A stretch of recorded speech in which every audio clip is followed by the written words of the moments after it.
Boa tarde, galerinha. Aí, como é que vocês estão? Espero que vocês estejam bem, estejam se cuidando, que tá com muitas saudades. Espero que vocês tenham feito um ótimo simulado. Daqui a pouco o tia vai corrigir, dar a nota para vocês, certo? Tudo que a tia colocou foi tudo que a gente estudou, a tia fez com muito carinho, muita atenção, tá? Espero que vocês tenham gostado. E agora teremos aula normal. Peguem o livro de português de vocês, vão para um cantinho tranquilo, tá? Pra gente estudar. Hoje a gente vai estudar receita e R de receita, tá certo? Vamos lá, página 34. Foco na leitura. Receita. Acompanhe a leitura feita pelo professor. Bolo de cenoura com ganache. E aqui tá os ingredientes. Lembra que a gente já viu receita, que precisa de ingredientes, o modo de preparo, a quantidade de ingredientes que a gente utiliza para conseguir fazer uma receita? Pronto, a gente vai trabalhar agora em português, o gênero receita, certo? E aqui tá uma receita. Aí a massa, ó, 3 cenouras médias, 2 ovos, 1 xícara de chá de farinha de trigo, meia xícara de chá de óleo, 2 xícaras de chá de açúcar, 1 xícara de chá de farinha de trigo integral, 2 colheres de chá de fermento em pó.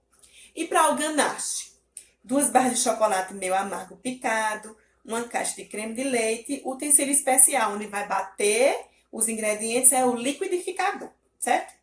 E aqui é o modo de preparo, é o passo a passo de como se faz uma receita, juntando os ingredientes da forma correta, tá? 1. Pré-aqueça o forno em temperatura média de 180 graus, bata as cenouras, o óleo e os ovos no liquidificador até ficar cremoso. Lembra que a gente fez um bolo de cenoura? Vocês lembram? E aí, 2, em uma tigela misture o açúcar, a farinha de trigo integral, o fermento, adicione o creme de cenoura, que foi batido no liquidificador antes, misturado até que fique uma massa homogênea. 3, coloque a massa em uma forma untada e polvilhada, que é com manteiga e trigo. Leve ao forno aproximadamente 30 minutos. 4. Derreta o chocolate em uma panela em banho-maria. Banho-maria porque não está diretamente no fogo. Tem uma panela com água e o chocolate está em outra vasilha em cima e você vai derreter aos pouquinhos. Acrescente o creme de leite e misture. 5. Retire o bolo do forno e espere esfriar um pouco. Desenforme, então espalhe o chocolate por cima, do jeito que a gente fez, lembram? E aí a curiosidade, ó, o ganache foi inventado por acidente, por volta de 1950. Um grande doceiro francês deixou uma panela de leite fervido cair dentro de uma vasilha cheia de chocolate. Por conta do acidente, ele se chamou de ganache, que significa burro ou estúpido, em francês. Mas quando ele misturou o leite com o chocolate, percebeu que tinha descoberto um doce incrível e o chamou de ganache mesmo. Olha que legal, vocês sabiam dessa curiosidade? Vamos aí, página 35, atividade, tá bom? 2. Qual é o título? Olha lá qual é o título, certo? Não é receita. É o quê? Olha lá para o gênero receita e vê se vocês encontram o título. Aqui, ó. 3. Qual é a finalidade desse texto? Incentivar o leitor a comer bolo de cenoura? Ensinar a fazer um bolo? Ou convencer alguém de que o bolo de cenoura é saudável? 4. Esse texto é um poema, uma notícia ou uma receita? Pensa um pouquinho e aí responde, tá? 5. Para quem esse texto foi escrito? Para as crianças ou para os adultos? Explicando passo a passo com desenhos. Foi feito para quem? O que você observou no texto para identificar o público leitor? E o que é identificar o público leitor? É perceber através de como está o texto, se está direcionado para as crianças ou para os adultos, certo? 6. Para entender um texto, é preciso saber o significado de suas palavras. Qual é o significado de ingredientes? E aí? Pega lá aquele dicionário que vem no kit da escola, no livro, e procura o que significa ingredientes. B. Copie da receita palavras que você não conhece, você nunca ouviu. Converse com os colegas e o professor e tente descobrir o significado delas. Se necessário, consulte o dicionário, anote o que você descobriu. Isso aqui é para a gente enriquecer o nosso vocabulário. Ver, observar palavras que você não conhece, procurar o significado e aprender o que ela significa, tá? E discutir também no grupo ou com a tia no privado, tá certo?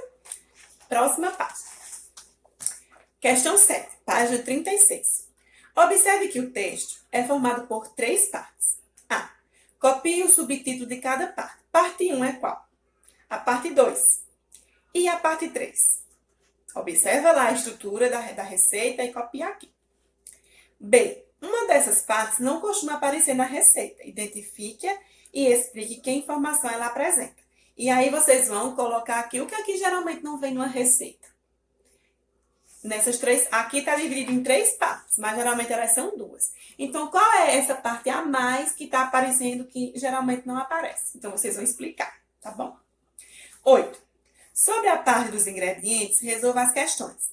Observe essas xícaras. Qual dessas xícaras será usada para medir a quantidade de farinha de trigo, óleo e açúcar? Uma xícara de chá. Qual é a xícara de chá aqui? Circule a imagem. B. Releia.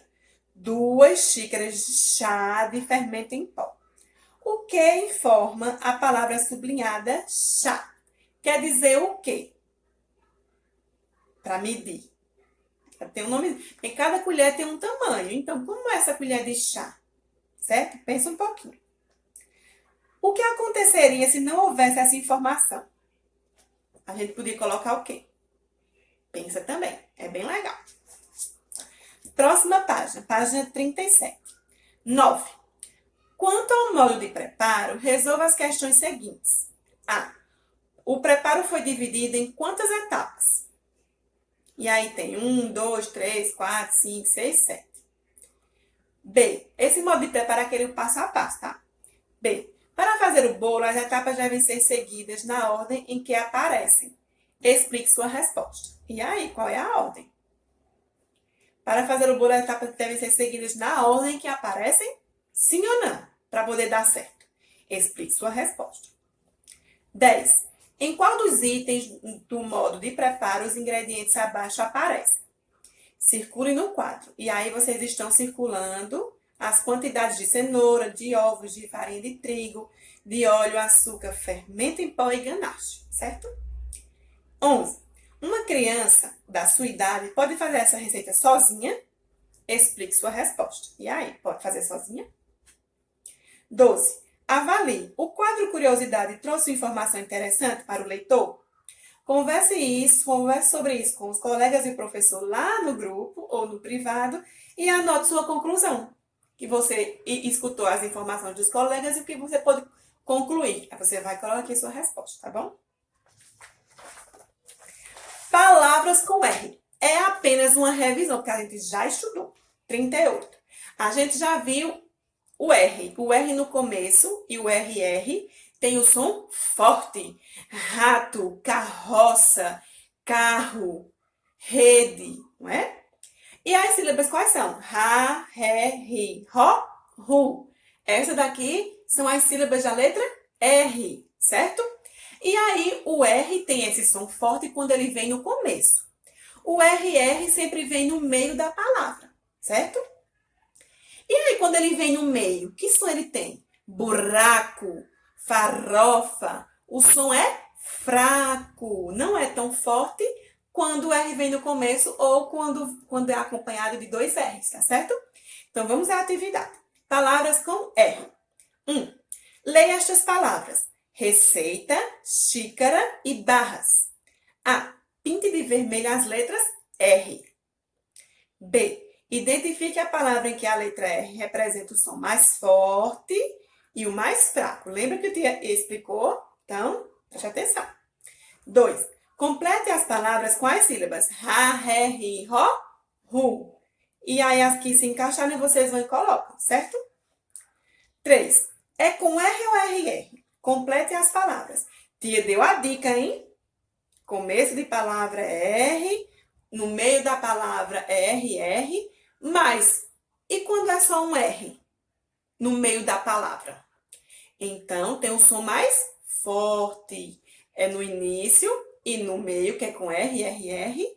E no meio, quando é só um R, tem momentos que ela vem com um som fraco. E aí?